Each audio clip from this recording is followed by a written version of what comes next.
पैसे तर सगळेच कमवतात, आपण असं काहीतरी करू ज्याच्याने तो एक इम्पॅक्ट पडेल सोसायटीमध्ये की अरे ह्यांनी खरंच काहीतरी चेंज आणलाय आणि ह्यांनी खरंच काहीतरी केलंय कोणासाठी तरी. सो माझ्याकडे एक स्कूटी असायची, त्या स्कूटीच्या मागे दोन्ही साईडला पेडिग्री असायची, एक फर्स्ट एड असायचं समोर, आणि मी जायचे, लोक माझ्याशी भांडायची, आली ही कुत्रीवाली म्हणायचे सगळे मला. पैसे नाही आहेत आपल्याकडे, कसं करणारच तू हे सगळं? आणि माझं असं असतं की बघू आपण, इच्छा तिथे मार्ग. करेक्ट. मला प्राऊड वाटतं सांगायला की आम्ही एक दिवसही बंद नाहीये.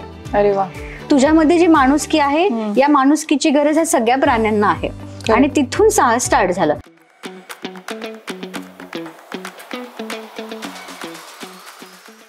आजचा पॉडकास्ट माझ्यासाठी पर्सनली खूप स्पेशल आहे.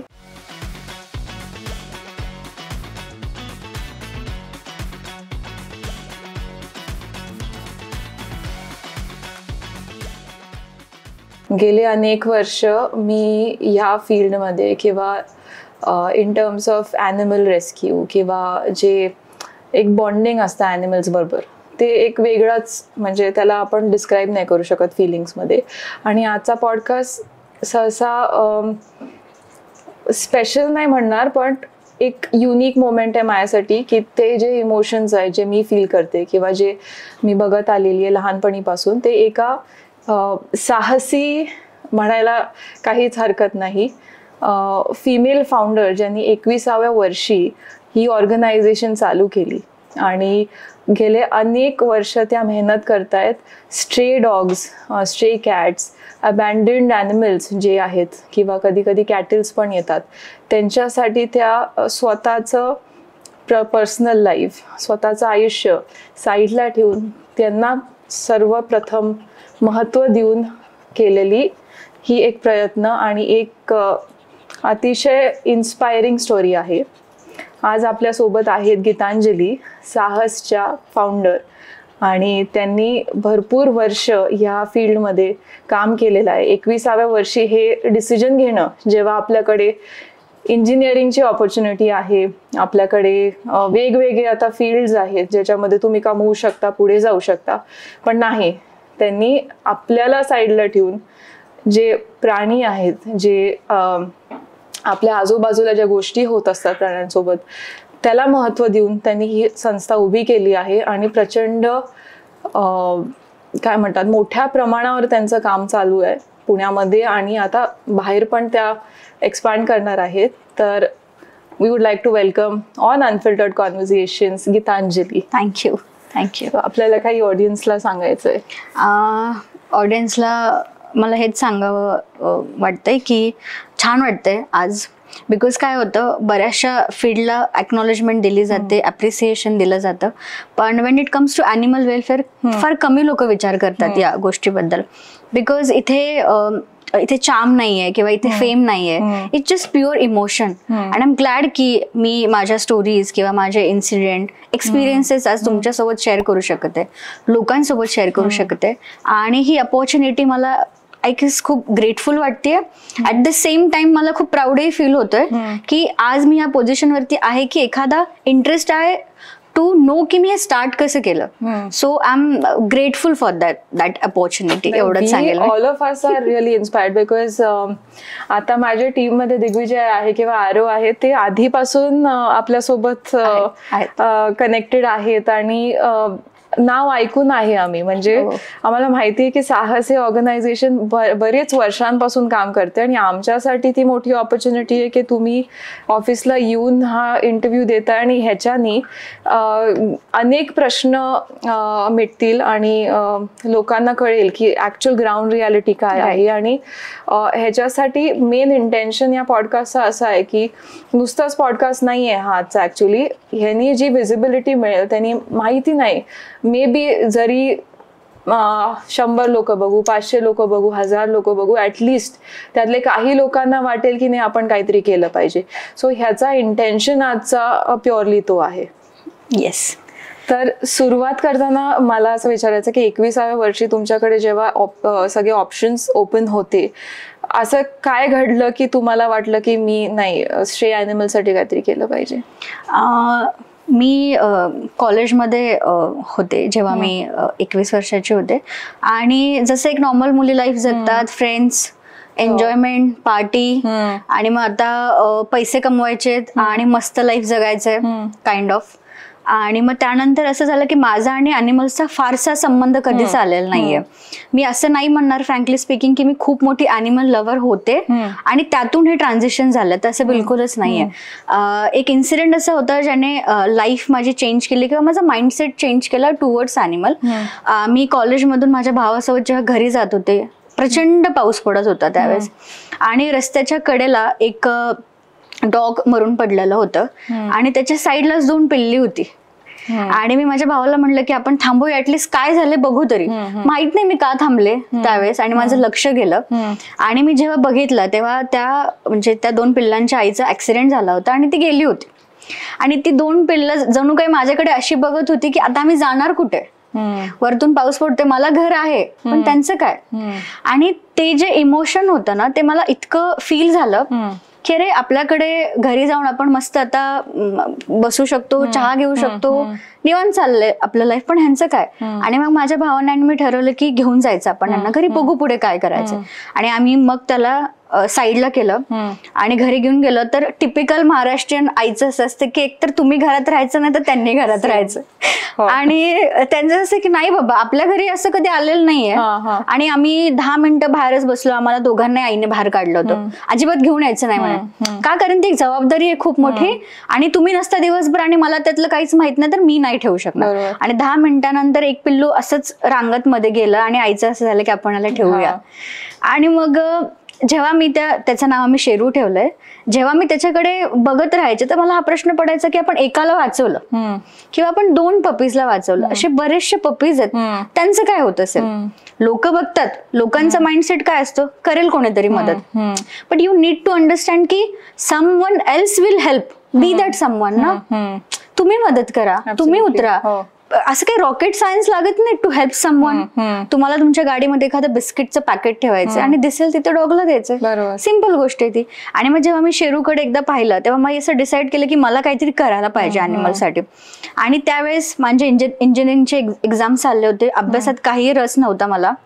माझं असं असायचं की पैसे तर सगळेच कमवतात, आपण असं काहीतरी करू ज्याच्याने तो एक इम्पॅक्ट पडेल सोसायटीमध्ये की अरे ह्यांनी खरंच काहीतरी चेंज आणलाय आणि ह्यांनी खरंच काहीतरी केलंय कोणासाठी तरी. आणि मग मी बाहेर फिरायला लागले, मी रिसर्च केलं. देन आय हॅव रिअलाइज की पिंपरी चिंचवडमध्ये असं कुठलं प्लेसच नाहीये जिथे तुम्ही अॅनिमलला घेऊन जाऊ शकता, जिथे त्याची ट्रीटमेंट होईल मोफत आणि त्याला ती लोक नीट करून देतील. मी गव्हर्नमेंट सोबत भांडणं केली, पशुवैद्यकीय अधिकाऱ्यांसोबत मी भांडणं केली, बिकॉज जर आपल्याकडे वेटरनरी फॅसिलिटी आहे तर मग ती वापरली का नाही जाते अॅनिमलसाठी. मग डॉग्स रस्त्यावरती का मरतायत, जर ऍम्ब्युलन्स आहे असं वेटरनरी डिपार्टमेंट म्हणतंय तर मग ती कुठे, वेळेला का नाही येत ती. मग मी अशाच बऱ्याच गोष्टींमध्ये घुसले. मी पिंपरी चिंचवड महानगरपालिकेच्या बाहेर आंदोलनं केली की तुम्ही डॉग्सची जी त्यांना त्यांच्या हक्काचं जे आहे ते तुम्ही त्यांना द्या. बरोबर. पण मला एका टाइम नंतर रिअलाइज झालं की हे असं काम होत शकणार नाहीये. म्हणजे जे गोष्ट ह्यांना मिळायला पाहिजे ते ही लोक नाही करणार आहेत आणि त्यांच्याशी वाद घालून मला माझा टाइम वेस्ट करायचा नव्हता. So one day I have decided की मला तसंही अभ्यास आवडत नाही आणि मला तसंही इंजिनियर होऊन काहीच नाही करायचं, बघू आपण जे होईल ते होईल. मग मी असं डिसाईड केलं की मी एक व्हॉट्सअप ग्रुप काढणार आणि लोक माझ्याकडे येणार की ह्याला मदत करा, मी जाणार. सो माझ्याकडे एक स्कूटी असायची, त्या स्कूटीच्या मागे दोन्ही साईडला पेडिग्री असायची, एक फर्स्ट एड असायचं समोर. आणि मी जायचे, लोक माझ्याशी भांडायची, आली ही कुत्रेवाली म्हणायचे सगळे मला. आणि माझं असं असायचं की हो आहे आम्ही कुत्रेवाले, जसे भाजीवाला तसे कुत्रेवाले आहोत आम्ही. मग डॉग्सला उचलण्यापासून त्यांची काळजी घेण्यापर्यंत, त्यांची ट्रीटमेंट करण्यापर्यंत असं बरंच सुरू झालं. आणि घरच्यांचं असं होतं की अरे बाळा ह्या गोष्टी एनजीओ संस्था पॉलिटिकल माणसांचं काम आहे, पैसे नाही आहेत आपल्याकडे, कसं करणार आहेस तू हे सगळं. आणि माझं असं असतं की बघू आपण, इच्छा तिथे मार्ग. करेक्ट, असं होतं माझं. आणि मग सुरू झालं, लोकांनी मदत करायला सुरू केली, माझ्यासारखे अजून माइंडसेट कनेक्ट झाले मला आणि ते तिथून स्टार्ट झालं. आणि ते स्टार्ट झाल्यानंतर आजपर्यंत मला प्राऊड वाटतं सांगायला की आम्ही एक दिवसही बंद नाहीये. अरे वा. म्हणजे जेव्हा कोरोना चालला होता, सगळं जग बंद होतं, आम्ही चालू होतो. कारण सगळ्यात जास्त गरज होती. आणि आम्ही तेव्हा विचार नाही केला की मला हेही आवडायला छान वाटेल की माझ्यासारखीच माझी टीम पण आहे, की मॅम तो खूप इम्पॉर्टंट, तो डॉग जर त्रासात आहे आणि आपण जर काढू शकतो ना तर आपण जाऊ. आणि मग ते असं स्टार्ट झालं ते. मला असं वाटतं शेरू ती इन्स्पिरेशन आहे ज्याने मला एक आरसा दाखवला की तुझ्या या माइंडसेटची किंवा तुझ्यामध्ये जी माणुसकी आहे या माणुसकीची गरज या सगळ्या प्राण्यांना आहे. आणि तिथून साहस स्टार्ट झालं. साहसचं नाव असं होतं की साहस इज अ करेज. साहस म्हणजे हिंमत. आणि म्हणून मी ते नाव ठेवलं कारण मला मराठीत काहीतरी स्टार्ट करायचं होतं म्हणून साहस. आणि आतापर्यंत किती ॲनिमल्स आपण सेवा केली आहे? आपण 2019 पासून 3000+ ॲनिमल्सला रेस्क्यू केलंय, ट्रीट केलंय आणि रिहॅबिलिट केलंय. म्हणजे जे डॉग्स अबॅन्डन्ड असतात त्यांना एक छान घर मिळवून दिलंय. सो अराउंड 3000+ तुम्ही म्हणू शकता.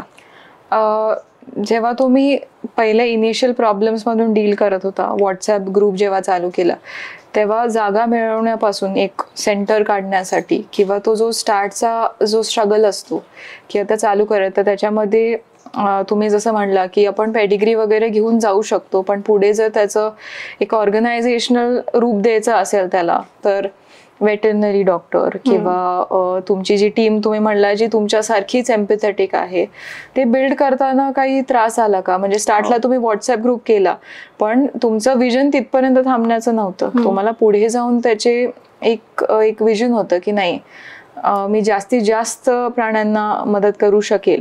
तर त्याच्यामध्ये तुम्ही म्हणजे असं म्हणला की एक ऑर्गनायझेशनल स्ट्रक्चर द्यायला लागतं. तर तेव्हा काही इन्सिडेंट झाले? हो, बरेच डिफिकल्टीज आल्या. आणि डिफिकल्टीज यामुळे पण आल्या असतील की मी एक मुलगी आहे. बिकॉज लोकांचं असं आहे आपल्या सोसायटीमध्ये की चांगलं काम आम्ही करणार नाही आणि करूही देणार नाही. एक त्यांचा एक माइंडसेट आहे, क्रॅब मेंटॅलिटी. हा, किती दिवस करणार बघू. म्हणजे जेव्हा आम्ही एखाद्या प्रॉब्लेमला घेऊन पोलीस स्टेशन मध्ये जरी जातो ना, तर त्यांचं आले काय कुत्रेवाले, त्यांच्या चेहऱ्यावरती असं फिलिंग असतं की अरे काय कुत्र्यांच्या मागे जातात. लॉज आहेत आपल्या भारतीय संविधानामध्ये टुवर्ड्स ॲनिमल, भरपूर लॉज आहेत, पण तुम्हाला आणि मला माहितच नाहीयेत. And the worst part is त्या बसलेल्या माणसाला ज्याने मदत केली पाहिजे या गोष्टीमध्ये त्यालाही माहित नाही.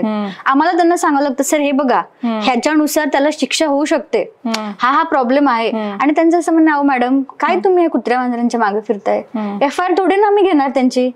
बरं, मग आमचं महिलांची FIR घेत नाही तर ते आणि प्राण्यांची कुठे घेणार. आणि त्यांचं असं असतं की आम्हाला खूप मोठे मोठे विषय सॉल्व्ह करायला आम्ही एवढ्याशा विषयाकडे कुठे लक्ष देणार.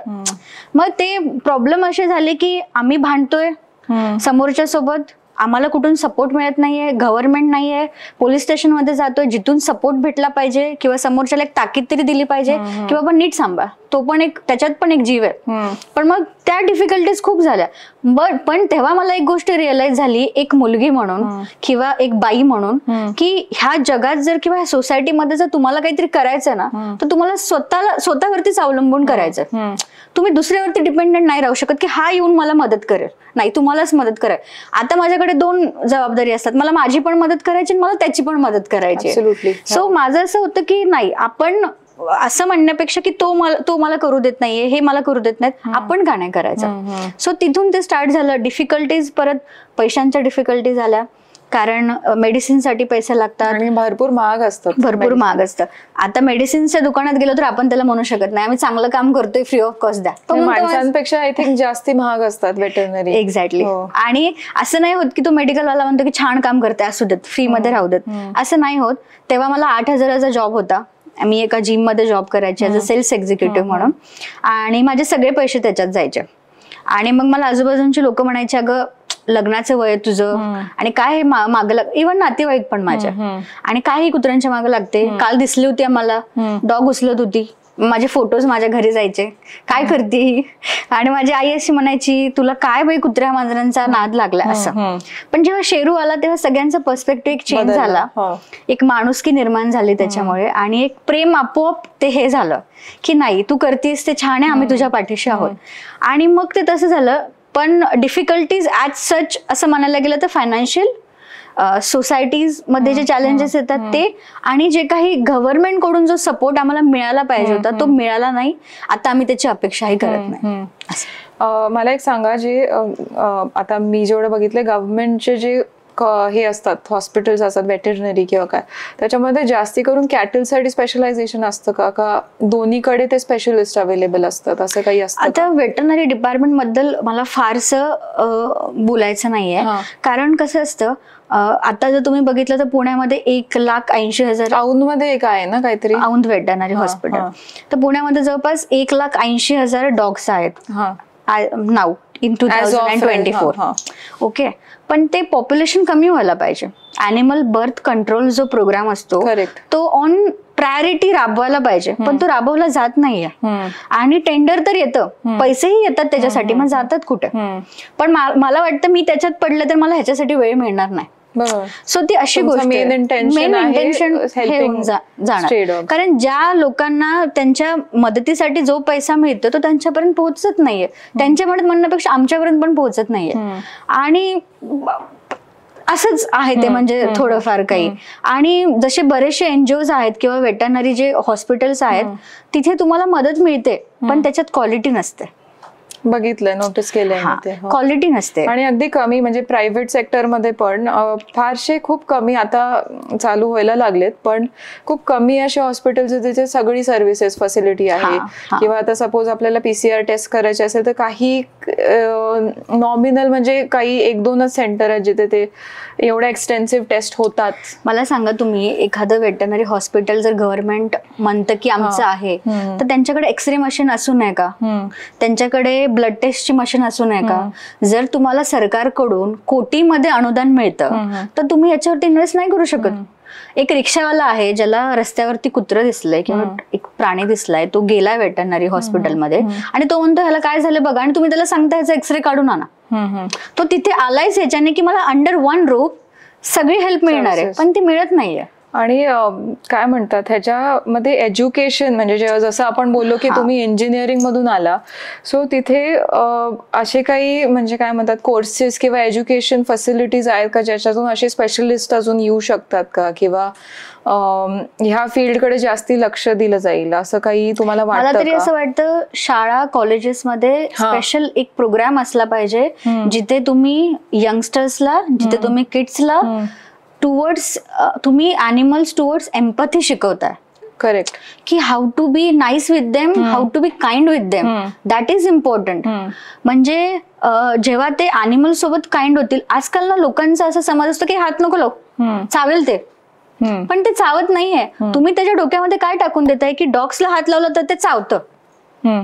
सो यू ऍज अ एक पर्सन तुम्ही ते फिअर क्रिएट करून देताय, आणि मोठं झाल्यानंतर तो डॉग्सला मारणार, जवळ आले की तो दगड मारणार.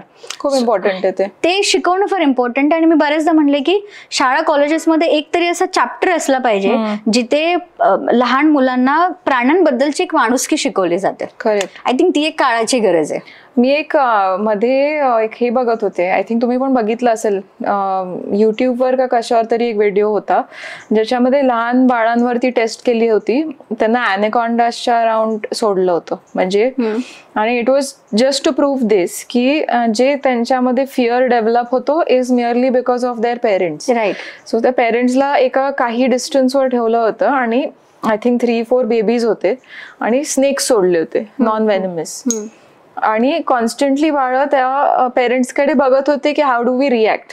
पण तिथून त्यांना सांगितलं होतं बाय द सायंटिस्ट और रिसर्चर्स की तुम्ही काही रिॲक्ट करू नका. सो त्यांनी ते टच केलं, फील केलं, आणि babies didn't inherit the fear, they are trying to sense की आपल्या आजूबाजूला काय आहे.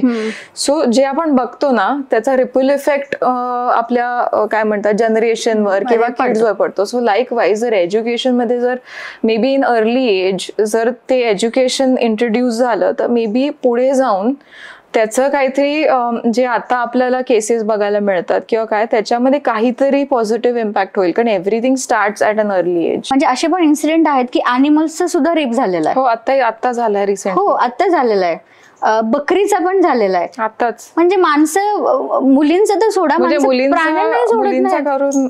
एक्झॅक्टली. हो, म्हणजे ही, आणि तो गव्हर्नमेंट एम्प्लॉय होता. हो, म्हणजे अशी गोष्ट आहे. आता तो प्राणी काही स्वतःसाठी बोलू शकणार नाहीये, आणि we need to fight for him. पण हे असं चित्र आहे आजूबाजूला जर बघायला गेला तुम्ही तर ते एज्युकेशन फार इम्पॉर्टंट आहे, जिथे तुम्ही शिकवाल आणि ह्याच्यामध्ये आता मी तुम्हाला जर विचारलं की असे 3 कुठले लॉज आहेत किंवा रेग्युलेशन, जसं तुम्ही मगाशी बोलला की आहेत आपल्या सिस्टीममध्ये पण ते कोणाला माहिती नाही, तर ते काय आहेत? टुवर्ड्स ॲनिमल टुवर्ड्स ॲनिमल ना असे बरेचसे लॉज आहेत, ते आजकाल खूप इश्यूज क्रिएट करतात. लोकांचं असं म्हणणं असतं की स्ट्रे ॲनिमल्सला फीड करणं इलिगल आहे. ओके. जे की नाहीये इलिगल. म्हणजे बऱ्याचदा बातम्या अशा छापल्या जातात, बऱ्याचदा बरे चांगले चांगले ब्रँडेड न्यूज चॅनल सुद्धा सांगतात की feeding stray animals is illegal. पण जे की नाहीये. भारतीय संविधानामध्ये असं लिहिलेलं आहे की तुमची फंडामेंटल ड्युटी ती त्यांची काळजी घेणं किंवा त्यांना फीड करणं. पण बऱ्याचदा लोकांचं असं असतं की आमच्या सोसायटीवाले आम्हाला अलाव करत नाहीत खाऊ घालायला. ठीक आहे. आणि खाऊ घातलं तरी म्हणतात तुम्ही आमच्या सोसायटीच्या समोर घालायचं नाही. मग सोसायटीच्या बाहेर ज्या ऑन रोड गाड्या लावलेल्या असतात त्याही लोकांनी लावू नये. तीही जागा त्यांची नाहीये, ती मालमत्ता सरकारची आहे, मग तुम्ही तिथे गाड्या लावू नये. लोकांचं काय की हे सगळं आमचं आहे and they are not part of this planet. Animals are not part of this planet. आणि जे रूल्स आहेत ना ते तुमच्याकडेच ठेवा. आम्ही नाही मानत असल्या रूल्सला, कारण ते फक्त ऑन पेपर आहेत. तुम्ही पोलीस स्टेशन मध्ये गेला तर त्याच्यावरती काहीही ऍक्शन घेतली जात नाही. मग लोकांचं असं की काय बोलतील तमाशा करतील, निघून जातील. तो एक आहे. आणि दुसरी गोष्ट म्हणजे अशी आहे की स्ट्रे ॲनिमल्सला तुम्ही रिलोकेट नाही करू शकत. म्हणजे आज तुमच्या घरासमोर किंवा ऑफिस समोर 2 डॉग्स आहेत आणि ते खूप प्रचंड समजा भुंकत असतील, तर तुमचं असं असेल की ह्यांना कुठेतरी दुसरीकडे सोडून येऊया, तर रिलोकेट करणं ॲनिमल्सला इलिगल आहे. जिथे त्यांचा जन्म झालाय तीच त्यांची जन्मभूमी आहे आणि तिथेच ते आयुष्यभर राहणार. त्यांना कुणीही तिथून रिलोकेट करू शकत नाही. ओके. आणि तिसरी गोष्ट म्हणजे जे स्टेरिलायझेशन प्रोग्राम्स असतात ते स्टेरिलायझेशन प्रोग्राम ऑन प्रायोरिटी गव्हर्नमेंटने केले पाहिजेत, त्यांचं ओव्हर पॉप्युलेशन कमी करायला, सो दॅट एक हेल्दी एन्व्हायरमेंट राहील, क्रिएट होतं. आणि जी गोष्ट अस्तित्वातच नाहीये मग त्याच्यासाठी भांडायचा प्रश्नच येत नाही. सो ते पण एक आहे, पण ते माहित नाही का अजूनपर्यंत ऑन प्रायोरिटी लागू झालेलं नाहीये. सो अशा 3 गोष्टी आहेत ज्या की ऑन प्रायोरिटी स्ट्रे ॲनिमलसाठी केलं पाहिजे. ओके. आता मला एक सांगा की कोणी एका स्ट्रे ॲनिमलला हरॅस केलं किंवा त्याच्यावर काही प्रकारचं हरॅसमेंट किंवा मारतात किंवा असे काही आपण इन्सिडेंट्स ऐकलेले, किंवा एक्झाम्पल आता कुठल्या ग्रूमिंग सेंटरला घेऊन गेले आणि तिथे काही असा इन्सिडेंट घडला की त्या स्ट्रे ॲनिमल नाही आपले पेट ॲनिमल्सला पण मारलं आणि आपल्या न कळत मारलं आणि ते काय बोलू शकत नाहीत किंवा ते काय हे नाही करू शकत. तर ह्याच्या अगेन्स्ट मी एक वाचलं होतं, maybe I am wrong, की 50 रुपये काय वॉट एव्हर दॅट दंड, 50 रुपये दंड आहे. Do you think what has to be changed in that? तुम्हाला असं वाटतं का एखाद्या प्राण्याच्या जीवाची किंमत 5 रुपये असेल किंवा असू शकते किंवा ती लावली आहे आणि कुठल्या बेसिसवरती लावली आहे? पण काय होतं ना इथे, तुम्ही मी त्याच्यासाठी फाईट करून काहीच उपयोग नाहीये, कारण आपलं सिस्टीमच अशी आहे की तुम्ही एका पॉइंट नंतर स्टक होऊन जाता. तुम्हाला कळत नाही पुढे करावं काय. म्हणजे झालंय बाबा हे चुकीचं आपल्या ॲनिमल सोबत किंवा आपल्या पेट सोबत, पण ह्याच्यावरती ऍक्शन काहीच घेतली जात नाहीये. मे बी अरेस्ट करतील पण त्याच्या पुढे पैसे देऊन सोडून जातात ते. पैसे 50 रुपये जर पनिशमेंट असेल तर मला असं वाटतं गव्हर्नमेंटने झोमॅटोवर ऑर्डर पण नाही. एक्झॅक्टली. पण मला असं वाटतं गव्हर्नमेंटने ना त्यांना एक important part of this planet मांडलं पाहिजे. आणि आम्ही असं काय केलं होतं मध्ये माहितीये, आम्ही बोर्ड्स क्रिएट केले होते ज्याच्यावरती आम्ही स्ट्रे ॲनिमल्सचे लॉज लिहिले होते आणि आम्ही सगळ्या सोसायटीच्या समोर आम्ही ते बोर्ड घेऊन फिरायचो टू टेल पीपल की तुम्हाला असं वाटेल की त्यांचं विचारणारं कोणी नाहीये पण आम्ही आहोत आणि हे लॉज आहेत हे बघा. ते तसं केलं पाहिजे. तर मला असं वाटतं ही गोष्ट आम्ही करण्यापेक्षा ही गव्हर्नमेंट कडून झाली पाहिजे की हे लॉस पण आहेत त्यांच्यासाठी आणि ह्या गोष्टी होऊ शकतात तुमच्यासोबत. पण अशी कुठली स्ट्रॉंग केस पण नाही ना की ह्याने डॉगला मारलं किंवा हाणलं म्हणून त्याच्यासोबत हे झालं. असं कुठलं स्ट्रॉंग आपल्याकडे एक्झाम्पल पण नाही की आपण देऊ शकतो समोरच्याला. लोकांचं असं असतं जास्तीत जास्त काय करतील, सोशल मीडियावर टाकतील, बघू पोलीस स्टेशन मध्ये 1-2 हजार रुपये देऊन सोडून घेऊ. सो मला असं वाटतं की अजून स्ट्रिक्ट लॉज झाले पाहिजेत. लॉज असण्यापेक्षा ते असलेले लॉज फॉलो होतात का याच्यावरती लक्ष दिलं पाहिजे. आणि प्रत्येक पोलीस स्टेशन मध्ये एक त्यांनी एक हे ठेवलं पाहिजे रिटर्न पेपर मध्ये की याच्या पुढे जर ॲनिमल साठी कोणी FIR करायला येतंय तर तुम्ही ते FIR लिहून घ्या आणि संविधानामध्ये जे रूल्स आहेत किंवा जे लॉज आहेत ते अप्लाय करा. सो ते होणं फार गरजेचं असं मला वाटतं, जेणेकरून आमचा फोकस तिथून त्यांच्या बेटरमेंटसाठी किंवा सिक ॲनिमल्स, इंजर्ड ॲनिमल्स कडे अजून डेडिकेटेडली लागू शकतो. तर आपण जेव्हा साहसमध्ये काम करता त्याच्यामध्ये आता युजली आता जे मला वाचायला मिळते किंवा बघायला मिळते, एक मध्ये असं आलं होतं की फॉरेन जे ब्रीड्स आहेत ते आता अलाउड नाही आहेत किंवा जे काय, आणि असे काही केसेस पण आलेले आहेत की ज्याच्यामध्ये मी व्हिडिओज बघितलेले CCTVचे तुमचे, की अबॅन्डन करून जातात, म्हणजे ते अबॅन्डन द डॉग्स. आणि त्याच्यात नॉट ओन्ली आपले इंडिजिनियस डॉग्स आहेत, पण काही वेगवेगळे म्हणजे वेगवेगळे ॲनिमल्स आहेत. पण जेव्हा तुम्हाला त्यांची काळजी घेता येत नाही तर कशाला घेता, किंवा जे गिफ्टिंगचा जो कल्चर आहे तर त्याच्याबद्दल काही बोलू शकाल? कारण तुमच्या घरात तुमच्या आईंचं माइंडसेट चेंज झालं किंवा त्यांना ते आपुलकी वाटली प्राण्यांबद्दल, पण प्रत्येक घरामध्ये तसं होत नाही, किंवा त्यांच्या जबाबदाऱ्या वाढलेल्या असतात, किंवा ते IT सेक्टर किंवा कुठे दोघंही काम करत असतात. सो तुमचा काय पर्स्पेक्टिव्ह, बिकॉज तुम्ही ते जवळून बघता सगळं. माझं काय म्हणणं आहे ना, जो तो पेट ॲनिमल आहे ना, तो एक सोशल स्टेटस वाटतो लोकांना, जस्ट फॉर शो ऑफ. और एखादं इंस्टाग्राम वरती क्यूट रील बघतं, काय छान पप्पी आहे, आणि मग इच्छा होती की आपल्या घरी पण एक पप्पी असलं पाहिजे, छान वाटतं यार घरामध्ये. आणि मग आमच्याकडे हस्की आहे, आमच्याकडे पिटबुल आहे. तर मला असं वाटतं more than that animal is a commitment for a lifetime, just like your kid. आणि अबॅन्डन केसेस का वाढलेल्या आहेत माहितीये का? कारण लोकांचं असं असतं की एखादं ॲनिमल घेताना ते विचार करत नाहीत की फायनान्शियली, मेंटली आणि इमोशनली तुम्हाला त्यांच्यासोबत राहायचंय, जस्ट लाईक युअर किड. उद्या ते जर आजारी पडला तर तुम्ही तुमच्या मुलाला अबॅन्डन करणार का? मग तुम्ही याला का करणार? ती कमिटमेंट फार इम्पॉर्टंट आहे. आपला जर प्राणी आजारी पडला तर 2 दिवस सुट्टी टाकणं इम्पॉर्टंट आहे त्याच्यासाठी. करेक्ट. इट्स नॉट की मी पाळलंय आता, छान येतो आहे तोपर्यंत आहे, मस्त येतो खेळतो माझ्यासोबत, माझ्या दारात छान दिसते, एक स्टेटस म्हणून हस्की आहे, तो त्याच्यापेक्षाही काहीतरी मोठा आहे. म्हणजे it's like a family member, तुम्ही फॅमिली मेंबर ऍड करताय. तर मला असं वाटतं जेव्हा लोक त्याच्याकडे एक काइंडनेसने बघतील किंवा एक जीव म्हणून बघतील की त्याला पण भावना आहेत, तो पण सगळं फील करू शकतो, आणि जेव्हा तो आजारी पडतोय किंवा त्याला आपली काही गरज पडते तेव्हा त्याच्यासाठी उभं राहणं खूप इम्पॉर्टंट आहे. पण मी म्हणेल काही लोकांचं अट्रॅक्शन असतं की हे डॉग मला आवडले, दिसायला छान आहे, मी घरी आणणार. जेव्हा अट्रॅक्शन संपतं तेव्हा त्यांची कमिटमेंटही संपते आणि त्यांना ते ओझं वाटायला लागतं. सो मी असंच म्हणेल, प्रेमात कसं असतं, अट्रॅक्शन फार काळ टिकत नाही, प्रेम टिकतं. सो जस्ट ॲज ह्युमन्स त्या प्राण्यावरती तुमचं प्रेम असलं पाहिजे, तरच ते नातं आयुष्यभर टिकणार आहे. बरोबर आहे. आणि तुम्ही ते नाही समजून येत, नाही समजत. Wien you know, you know.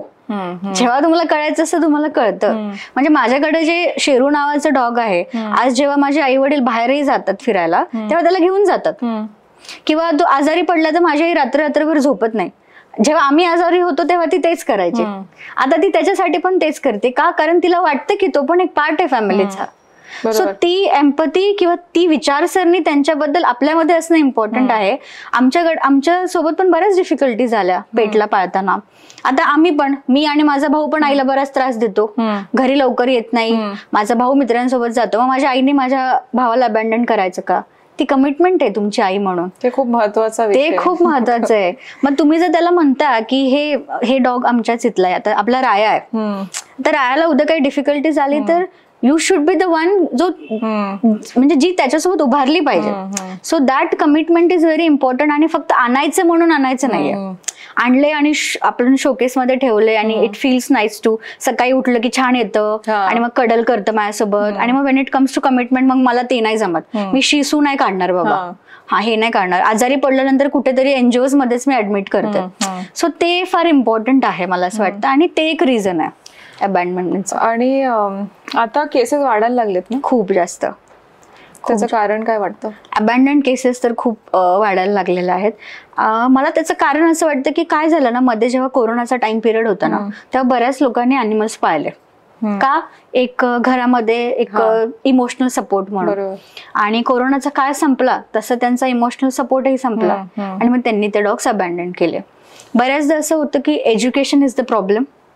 लोकांमध्ये अवेअरनेस नसतो की प्राण्यांना सांभाळायचं कसं, त्यासाठी काय काय लागतं, आणि जेव्हा ऑन फील्ड ती गोष्ट करण्याची वेळ येते तेव्हा ते मागे सरकतात. बरोबर. आणि मग त्याचं काय करू हे त्यांना कळत नाही. मग अशा ठिकाणी त्यांना दोनच ऑप्शन्स मिळतात. एकतर ते एनजीओच्या बाहेर येऊन सोडून जातात, कारण ते आम्हाला बोलून तर सोडू शकणार नाहीत, आम्ही गाईड करतो कारण त्यांना की नका सोडून देऊ. मग ते अशा पद्धतीने येतात चोरासारखं आणि सोडून जातात. मग ते ॲनिमल शेल्टरमध्ये आल्यानंतर नॉट जस्ट फिजिकली पण ते इमोशनली पण इंजर्ड असतं. आम्ही फिजिकली त्याला करू recover, but what about his mental state. कालपर्यंत जे घर, जी माणसं त्याला दिसत होती, आज ती कुठेच दिसत नाहीयेत. मग आपण जेव्हा एखादी मुलं बाहेर देशांमध्ये फिरायला पण जातात, तेव्हा त्यांना असं असतं की अरे कालपर्यंत आपलं सगळं होतं, आज कोणीच नाहीये.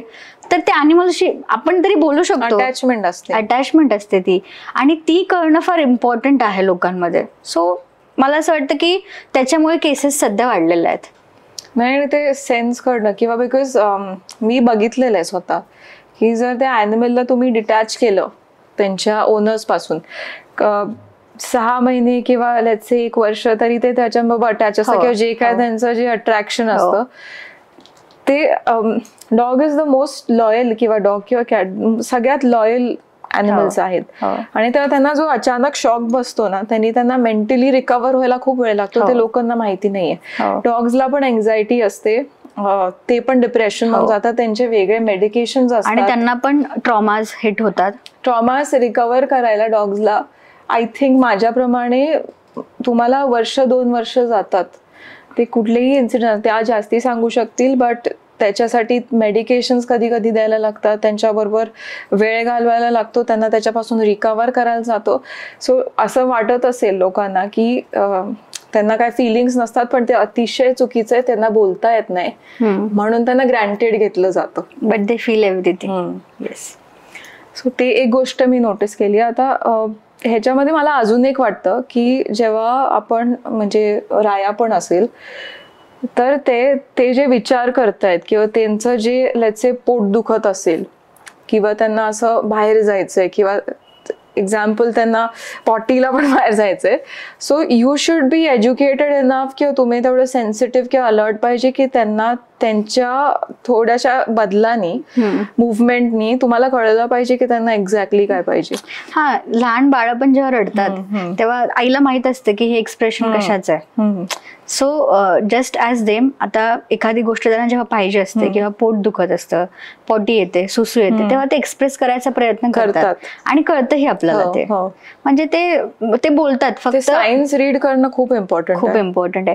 ते म्हणतात ना की प्राणी बोलतात, ऐकणारं पाहिजे, ते इम्पॉर्टंट आहे त्यांच्यामध्ये. त्याच्यामध्ये पण इफ यू सी की आता सपोज असे काही केसेस येतात मॉन्सून मध्ये, किंवा जसे जसे असं वेगळे सीझनल, आपला सीझनल फ्लू असा होतो, तेव्हा त्यांना गॅस्ट्रो चे इश्यूज, किंवा जेव्हा ते बाहेर वॉकला जातात तेव्हा जसं सर्दी खोकला होतो तसा प्राण्यांमध्ये पण त्याचा प्रकार असतो.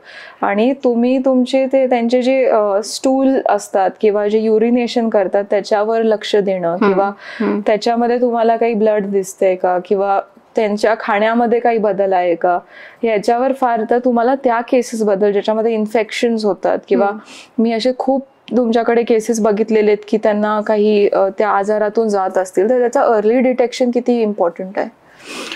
क्लिनिकल सायन्स आणि सिम्पटम्स खूप लवकर कळतात कुठल्या पण आजाराच्या, आणि आपण काय करतो, कधी कधी त्याला इग्नोर करतो बाय थिंकिंग की नॉर्मल आहे, आणि मग कालांतराने तीच गोष्ट मोठी होते. आणि कसं होतं, आपण व्यक्ती बोलू शकतात की पोट दुखतंय, त्रास होतोय, आज मला हे वाटतंय, आज मला ते वाटतंय, ते बोलू शकत नाहीत. त्यांच्यावरती बारकाईने नजर ठेवणं फार महत्वाचं आहे की आज शांत बसलाय, आज जास्त काही खेळत नाहीये किंवा काय नाहीये. सो ते सिम्पटम्स समजणं फार इम्पॉर्टंट आहे, आणि त्या वेळेमध्ये ते वेटरनरी डॉक्टरकडे जाऊन त्याच्यावरती सोल्युशन मिळणं फार महत्वाचं आहे. सो जे तुम्ही म्हणलात की पॉटीमधून ब्लड येणं, किंवा वॉमिटिंग होणं, जेवण कमी करणं, रोज जी ट्रीट खातो ती आज खाल्लेली नाहीये त्याने, आणि बाहेर जाण्यासाठी घाबरतोय, स्पेशली मुलांसोबत घाबरतोय, स्पेशली जे मेल्स आहेत त्यांच्यासोबत जास्त राहत नाहीये. मग असं आहे का कोणी मारलंय त्याला, स्पेशली मुलांनीच मारलंय का, आणि फिमेल सोबत येतो पण मुलांसोबत राहत नाहीये. सो अशा बऱ्याचशा गोष्टी असतात जे you as a pet parent you need to understand. आणि तुम्हाला ते कळतात. सो पण तेवढा कनेक्ट असणं इम्पॉर्टंट आहे अॅनिमल सोबत, आणि जेव्हा असतो तो कनेक्ट तेव्हा ते कळतं आपल्याला. करेक्ट. साहसमध्ये आय थिंक असं काही एक ॲनिमल आला होता ज्याला तुम्ही डिटेक्ट केलं की मे बी ते मेल जे आपल्याकडे नूडल नाव आहे त्याचं, नूडल नाव आहे त्यांचं, तो थोडासा घाबरायचा आणि जे फिमेल्स होते किंवा ज्या आपल्या महिला काम करत होत्या त्यांच्याबरोबर तो कम्फर्टेबल होता. हा काय झालं होतं, नूडल जेव्हा आम्ही जेव्हा त्याला म्हणजे रेस्क्यू केलं होतं तेव्हा तो लिटरली कचऱ्यामध्ये होता, लिटरली. सो जेव्हा आम्ही त्याला उचललं तेव्हा तो बिलकुलच आम्हाला हात लावू देत नव्हता. जस्ट लाईक की त्याचा माणूस जातीवरचा विश्वासच उडाला होता की आता हे परत आम्हाला मारतायत की काय, असं एक फिलिंग होतं.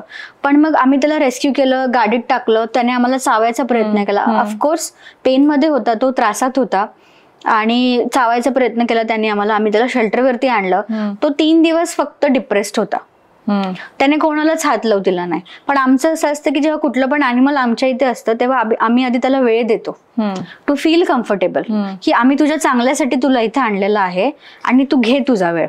आणि मग आफ्टर 2-3 डेज आम्ही ब्लड चेकअप्स करतो टू अंडरस्टँड काही इंटरनली प्रॉब्लेम आहे का. आणि बऱ्याचदा इंटरनल प्रॉब्लेमच निघतो. कधी किडनी फेल्युअर असते, लिव्हर डॅमेज असतं, कोणाला असे काहीतरी इश्यूज असतात जे मेडिकल एक्सपेन्सेस खूप हाय असतात आणि म्हणून त्यांना अबॅन्डन केलेलं असतं. पण नूडलच्या बाबतीमध्ये असं होतं की नूडलला ब्रीडिंगसाठी यूज केलेलं होतं. नूडल सोबत खूप क्रिएटिव्हिटी झाली होती आणि त्याच्यामुळे स्पेसिफिकली त्याला मुलं आवडत नव्हते. त्याच्या केज समोरून जरी मुलगा गेला ना तरी तो कोपऱ्यामध्ये जाऊन थांबायचा आणि तिथून फक्त भुंकायचा. सो आम्हाला किंवा आमच्या वेटरनरी ज्या आहेत त्यांना असं रिअलाइज झालं की he is trying to tell me something आणि मला कळतंय त्याला काय म्हणायचं. आणि जेव्हा 2-3 दिवसानंतर फिमेल्स त्याला हात लावायच्या ना तो असं मांडीवर पण येऊन बसायचा. सो भलेही ते बोलत नसतील पण समवेअर कुठेतरी त्यांच्या ऍक्शन्स मधून आपल्याला कळते की एक्झॅक्टली झालंय काय त्यांच्यासोबत. आणि मग त्याच्यानंतर आम्ही थोडंसं त्याला बाहेर नेणं, फिरवणं, मग हळूहळू मुलांसोबत त्याचं इंटरॅक्शन, मग डोक्यावरून हात फिरवण्यापासून त्याच्यासोबत खेळण्यापर्यंत.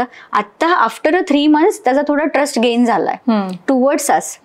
आणि तो एक इन्सिडेंट होता जिथे मला हे रिअलाइज झालं की जसं ह्युमन सोबत होतं ना तसं त्यांच्यासोबत पण होतं. आणि जसं आपण ट्रॉमाटाइज होतो तसे तेही होतात. आणि यू हॅव नो आयडिया की डॉग्सला सुद्धा अँटी डिप्रेशन पिल्स असतात. हो, अँटी अँझायटी पिल्स पण असतात. त्यांना काम करण्यासाठी बरेचसे मेडिकेशन्स पण असतात to make them feel calm, to make them sleep. So just like humans, अजून एक गोष्ट आहे की जस्ट ॲज ह्युमन्स आपल्याला ज्या पण मेडिसिन्स यूज केलेल्या जातात 70% मेडिसिन्स आपल्याच डॉग्सला यूज करतात, लोअर डोसेज ते देतात. जेव्हा लोक म्हणतात की animals are just like humans, that's true. Because आता बघा ना, जर त्यांना इंडायजेशन किंवा असे काही बॅक्टेरियल इन्फेक्शन्स आले तर त्यांना मेट्रोजेल एक 1 ml पर्यंत देतात. किंवा एक्सटेन्सिव्ह जर बेबीएशिया असेल तर क्लिंडामायसिन किंवा ते पेन किलर्स पण तेच असतात. फक्त डोसेजेस वर खूप कंट्रोल करतात. It's depend on weight. Weight वरती नाही ते अगदी. आणि असे काही तुमच्या म्हणजे आतापर्यंतच्या साहसच्या स्पॅन मध्ये असे काही इन्सिडेन्सेस झालेत का ज्याच्यामध्ये तुम्हाला अगदीच म्हणजे शॉक करून टाकलेले? बिकॉज मी एक जो तुमचा रील बघितला होता त्याच्यामध्ये लिटरली त्या पप्पीचा डोळा बाहेर आला होता.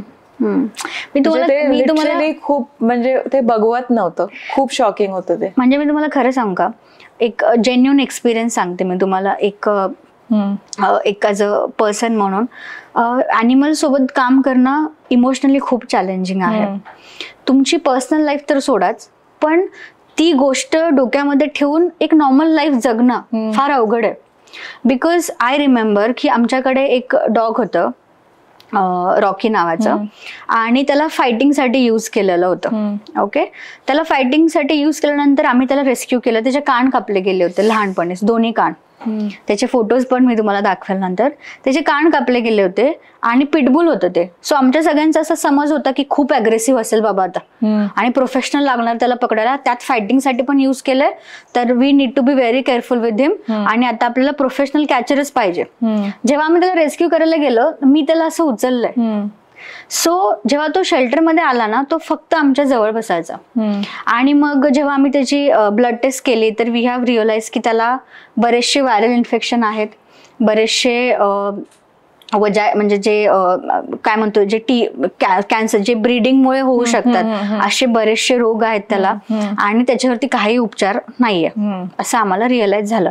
आणि आपण जसं म्हणतो ना, मॅम जेव्हा आमच्या वेटनरी मॅम आम्हाला सांगायच्या की गीता मॅम वो बस 10-12 दिन ही रह सकता है.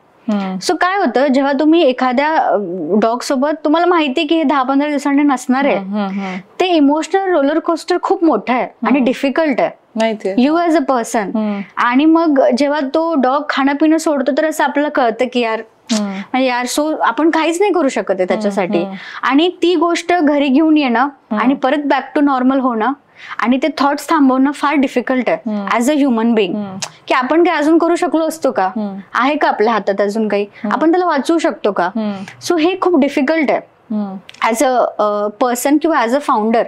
ते हे देणं किंवा डिसिजन्स देणं किंवा एखाद्या गोष्टीचा अधिकार देणं वेटरनरीला की तुम्ही करा ही सर्जरी, माहिती आपल्याला डिफिकल्ट आहे, पण असंही नाही राहणार आहे आणि तसंही नाही राहणार आहे. To take that important call, to take that important call. आणि तुमच्या एका डिसिजन वरती समोरच्याचं भवितव्य अवलंबून असतं. त्यावेळेस तो स्ट्रॉंगली डिसिजन देणं आणि आपण करतोय ते बरोबर आहे का, हे पण एक फार डिफिकल्ट आहे. सो मला असं वाटतं अॅनिमल वेलफेअर मध्ये मोर दॅन इमोशनल तुम्हाला प्रॅक्टिकल विचार करावा लागतो. करेक्ट. की ह्याच्यासाठी काय बेटर आहे, ह्याचा त्रास कसा कमी होईल. मला काय वाटतं हे इम्पॉर्टंट नसतं, त्याच्यासाठी काय महत्वाचं हे जास्त इम्पॉर्टंट असतं. बऱ्याचदा असं पण झालेलं आहे की डॉग गेलंय आणि आम्ही सगळे स्ट्रॉंग आहोत आणि प्रत्येक जण आपापल्या घरी जाऊन रडतंय. म्हणजे आय स्टील रिमेंबर की एक जेव्हा रॉकी गेला तेव्हा मी जेव्हा घरी आले, तेव्हा घरी आल्यानंतर मी माझ्या हस्बंडला सांगितलं की अरे ते रॉकी रेट झाला. तर माझा हस्बंड मला म्हणला, अगं तू सगळ्यांसोबतच जर अशी इमोशनल झालीस तर तू काम कशी करणार. आणि मी जेव्हा जेवायला बसले तेव्हा माझ्या डोळ्यातून असं पाणी यायला लागलं बिकॉज मला तो फेस दिसत होता त्याच. मग संध्याकाळी मला असा मेसेज आला आमचे जे LS आहेत संध्या की मॅम रॉकी पास्ट अवे. आणि मग वेन ही पास्ट अवे तर माझं असं होतं की मला एकदा त्याला बघायचं. मी जनरली जेव्हा स्टार्टिंगला होते ना तेव्हा मी 10 दिवस जेवायचे नाही हे विचार करून की ते डॉग कसं गेलं. म्हणजे माझ्या डोक्यामध्ये असं होतं की मी प्रत्येक ॲनिमलला वाचवणार, माझा हा थॉट होता. बट देन विथ टाइम मला हे रिअलाइज झालं की मी सगळ्यांनाच नाही वाचवू शकत आणि मी त्याचे लास्ट डेज जर बेटर केलेले आहेत तर तीच माझ्यासाठी चांगली गोष्ट असली पाहिजे.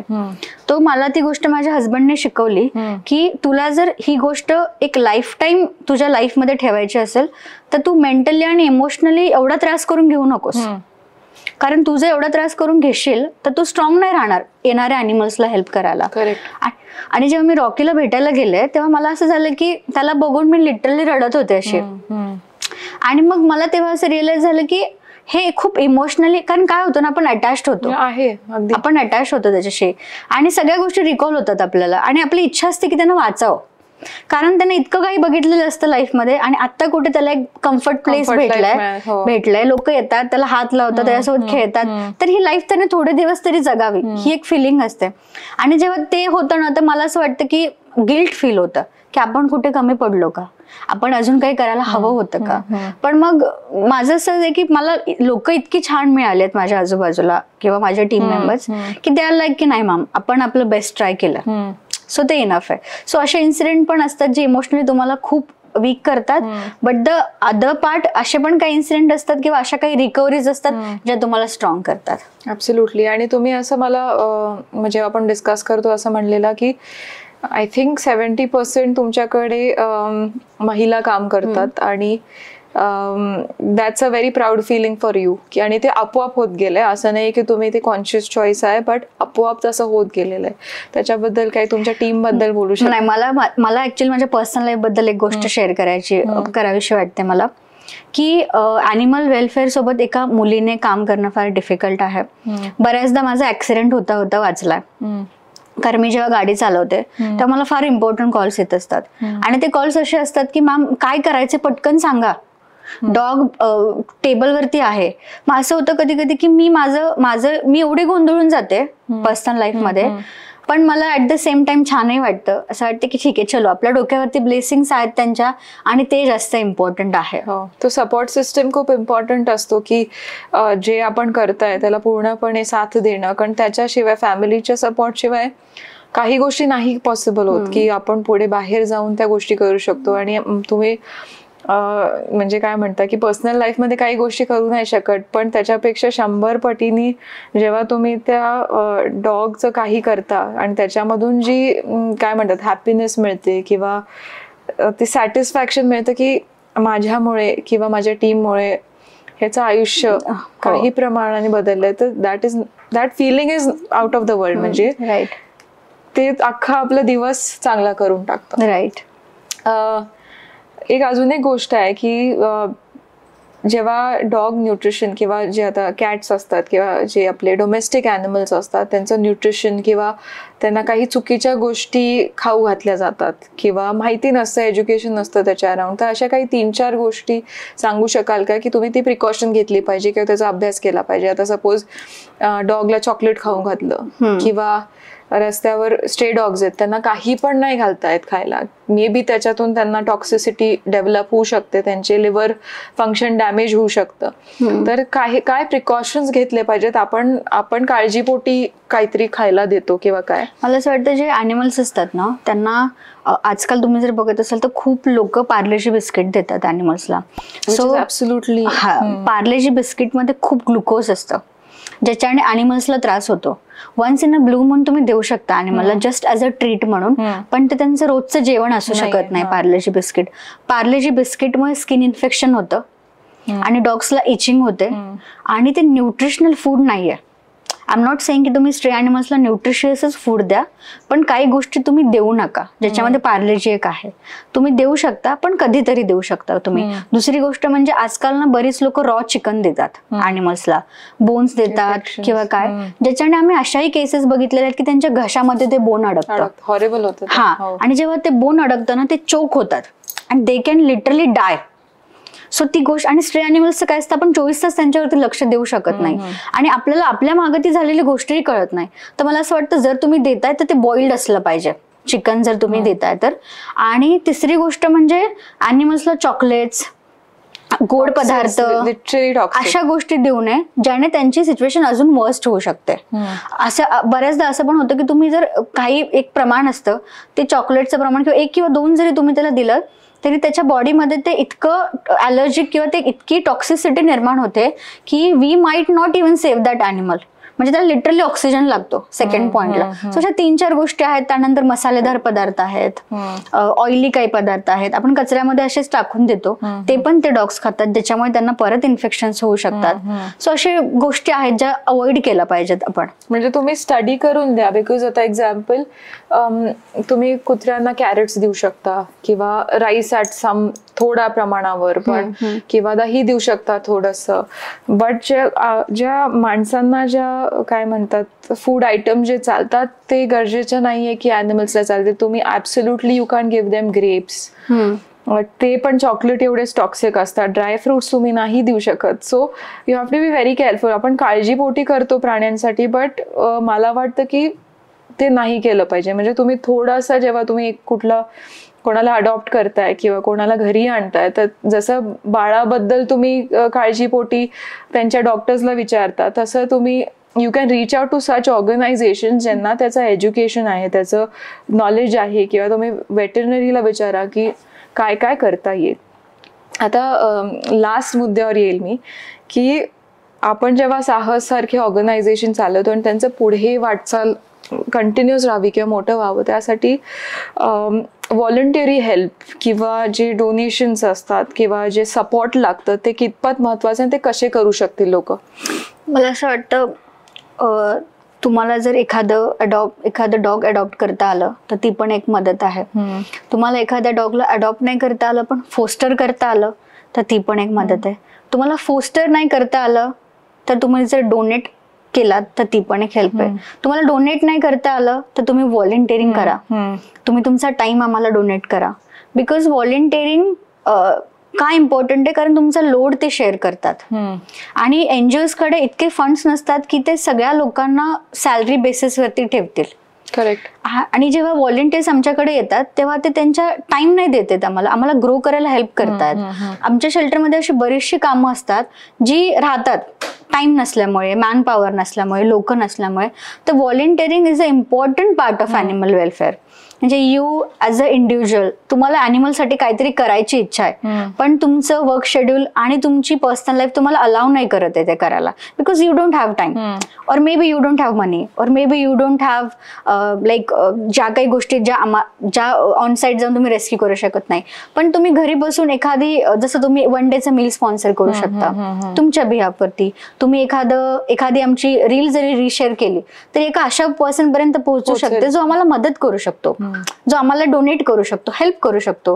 आणि व्हॉलंटिअरिंगचा अर्थच असा असतो की तुम्ही त्या पर्टिक्युलर टाइमसाठी आमच्यासोबत कनेक्ट होताय टू हेल्प अस म्हणण्यापेक्षा टू हेल्प दॅट ॲनिमल्स.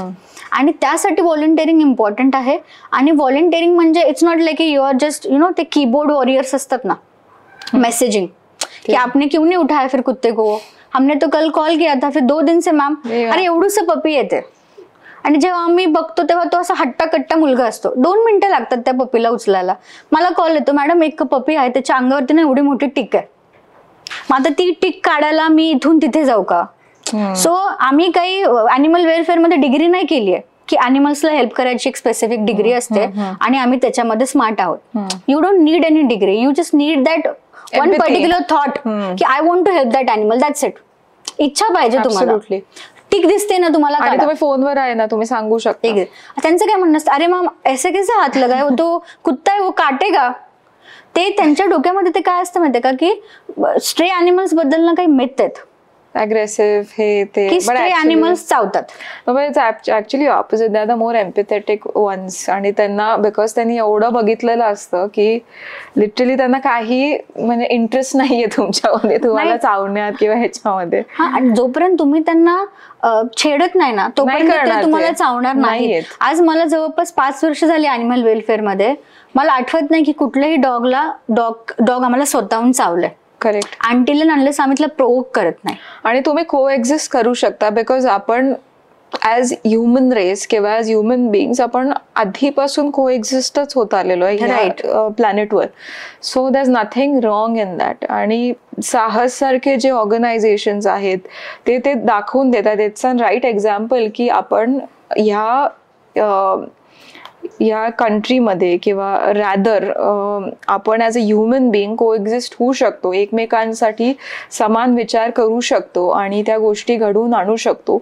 त्याचा एक खऱ्या अर्थाने एक चांगला उदाहरण म्हणजे साहस आहे. आणि आज तुमच्याशी बोलून वेळ खूप कमी पडतोय, मी अजून खूप गप्पा मारू शकते अख्खा दिवस. Thank you. It is an honour की तुम्ही इथे आला स्टुडिओवर आणि आपण या गप्पा मारू शकलो. काही ह्याच्यातून इम्पॅक्ट घडू शकला तर ती खूपच मोठी गोष्ट असेल आणि अशा सपोर्ट खरंच गरजेचे असतात. सो प्लीज जाऊन तुम्ही साहसचा वेबसाईट चेक करा. त्यांचं इंस्टाग्राम पेज आहे, ॲक्टिव्ह आहे, ते कंटिन्युअसली त्याच्यावर वेगवेगळ्या गोष्टी टाकत असतात. जसं त्या बोलल्या की मील प्लॅन्स तुम्ही डोनेट करू शकता, तुम्ही वेगवेगळ्या पद्धतीने. असं नाही आहे की only money donation is required, but कुठलीही काहीही donation is extremely important. Thank you. Thank you so much. आणि थोडंसं अधूनमधून मला इमोशनल फील होत होतं, but I was like if I break down मग मला पुढे कंटिन्यू नसतं करता आलं. बट तुम्हाला काय वाटलं या अख्ख्या एक्सपिरियन्स मधून पॉडकास्टच्या? मला खूप छान वाटलं ऍक्च्युअल मध्ये. काय होतं, बऱ्याचदा भावना आपल्या लोकांपर्यंत पोहोचवायच्या असतात पण त्या पोहोचत नाहीत आणि त्या राईट मीडियम मधून गेलेल्या फार महत्वाच्या असतात. आम्ही आजपर्यंत सोशल मीडियावरती आमचं काम दाखवतो, पण कामाच्या मागची रियालिटी काय किंवा एक्झॅक्टली आम्ही काय फील करतो, आमचे विचार काय आहेत आणि कोणी घडवलंय साहस, कोण करतं हे सगळं, त्याच्या मागे लोक कोण आहेत, हे लोकांपर्यंत पोहोचणं पण फार इम्पॉर्टंट आहे. आणि मला असं वाटतं ह्या इंटरव्ह्यू मधून ते लोकांपर्यंत पोहोचलेलं आहे. आणि मला लोकांना इतकंच सांगावं असं वाटतं की be kind to them, that's it. तुमच्याकडून जर काहीच होत नाही तर ऍटलिस्ट त्यांना हार्म तरी करू नका. आणि वी ॲज अ इंडिव्हिज्युअल आपण लाईफमध्ये इतके जास्त गुंतत गेलोय ना, मोठ्या मोठ्या गाड्या, बंगले, इमारती, शहर अपग्रेड झाली, सगळ्या गोष्टी. तर आता लोकांना असं झालंय की ह्या अॅनिमल्स नाही पाहिजे तिथं, बिकॉज ते केऑस करतात. आणि वी नीड टू अंडरस्टँड की जस्ट बिकॉज आपल्याला सुपेरियर पॉवर दिलेली आहे देवाने म्हणून आपण त्यांना त्रास द्यायचा किंवा म्हणून आपण त्यांना असं ठरवायचं की ते पार्ट नाहीये त्याचा. तर we are no one to think that और we are no one to decide that. त्याने इथे पाठवलेलं आहे आणि आपल्याला त्याच्यापेक्षा पॉवरफुल बनवले कारण आपण त्याची मदत करावी. ना की आपण त्याला त्रास द्यावा. अगदी. सो तो थॉट प्रत्येकाच्या डोक्यामध्ये असणं इम्पॉर्टंट आहे. आणि प्रत्येक माणसाचा हा विचार असला पाहिजे, जर मी एखाद्या प्राण्याला मदत नाही करू शकत तर मी त्याला त्रास तर देणार नाही, आणि जर एखादा त्रास देतोय तर मी त्याला त्रास देऊ देणार नाही. That is important and it takes nothing, काहीही लागत नाही to be kind. So whatever I am trying to say overall is की be nice to them, be kind to them. So जी पण लोक ऐकतायत किंवा बघतायत तर त्यांना मला एकच गोष्ट सांगावीशी वाटते की माणसाने माणुसकी विसरू नये, आणि आपण त्यांच्यापेक्षा आपल्याला चालता येतं, बोलता येतं आणि काहीतरी करता येतं, आणि त्यांच्यापेक्षा जास्त आपल्याला देवाने सुपेरियर बनवलंय आणि आपल्याला त्यांच्या वर ठेवलंय. तर असं म्हणतो ना आपण की आपल्याला जर देणाऱ्यामध्ये ठेवलेलं आहे तर देत राहावं, मग ते माणूस असो किंवा प्राणी असो. आणि त्यांना बोलता येत नाही, आपण बोलू शकतो, तर त्यांच्यासोबत तुम्ही ॲटलिस्ट एक माणुसकी दाखवा. बऱ्याचदा असं होतं की पाऊस पडत असतो आणि सोसायटीवाल्यांनी सिक्युरिटीला सांगितलं असतं की कुछ भी हो जाए डॉग को अंदर नहीं लेना है.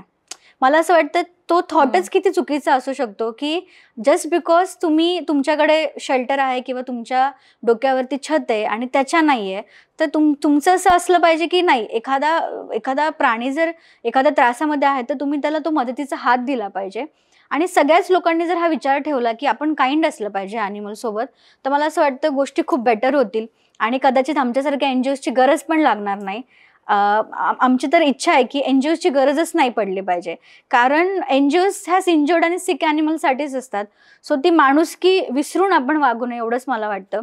आणि तुम्हाला जर काहीतरी करायची इच्छा असेल प्राण्यांसाठी आणि तुम्हाला वाटतं की काय करू शकतो, तर तुम्ही आमची वेबसाईट नक्की चेक करा आणि आम्हाला व्हिजिट करा. त्यातून जर आपण तो प्लॅटफॉर्म केला असेल तर त्याच्यामध्ये अशा काही स्टोरीज ज्या आहेत ज्या कॅप्चर केल्या पाहिजेत किंवा त्या पोचल्या पाहिजेत पुढपर्यंत, ते पण खूप महत्त्वाचं असतं. तर हीच अशी एक स्टोरी आहे आणि आम्ही प्रयत्न करत जाऊ की अशा भरपूर काही स्टोरीज ह्या प्लॅटफॉर्ममधून कन्व्हे होतील. कारण जेव्हा आपण घरी जातो तेव्हा आपल्याला चांगली झोप लागली पाहिजे की मार्केटिंग आणि सोशल मीडिया पलीकडे पण आपण माणुसकी म्हणून काय करतोय. सो हाच असा एक पॉडकास्ट आहे. तुम्ही सबस्क्राईब करा, लाईक करा आणि मेनली साहसच्या पेजवर जाऊन त्यांना जास्तीत जास्त सपोर्ट करा. आणि असे काही आपलं, जर तुम्ही पुण्यामध्ये नसाल, दुसरे काही ऑर्गनायझेशन्स असतील किंवा असे काही इन्सिडेन्सेस घडून आले तर पहिला त्यांचा विचार करा, कारण त्यांना बोलायला आपल्यासारखं देवानी दिलेलं नाही आहे, पण ते त्यांच्या एक्सप्रेशन्सनी आपल्याशी कॉन्स्टंटली कम्युनिकेट करत असतात. तर हाच आपला आजचा एक पॉडकास्ट होता स्पेशल. थँक्यू, तुम्ही आज बघितला.